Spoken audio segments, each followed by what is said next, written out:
এক কথায়। দেখতে দেখতে আমরা প্রায় মালিয়া হল্টে পৌঁছে গেছি, আর নেমেছে প্রচণ্ড জোরে বৃষ্টি।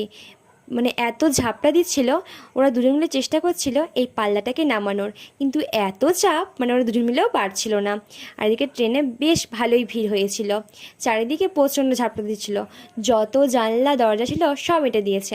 বৃষ্টি মাথায় নিয়ে দেখতে দেখতে পৌঁছে গেলাম আমাদের গন্তব্যস্থল রিসরা স্টেশন।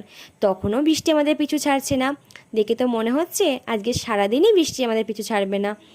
আর বান্ধবী ললিতার অবস্থা দেখো, বৃষ্টিতে কুপোকাত হয়ে গেছে। তারপরে দেখতে দেখতে আস্তে আস্তে আমরা হাঁটি হাঁটি পায়ে এগিয়ে গেলাম কলেজের দিকে। বৃষ্টি মনে হয় আজকে আমাদেরকে আর ছাড়বে না।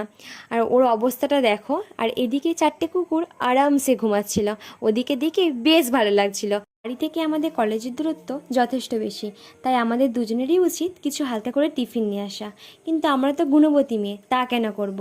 আর এত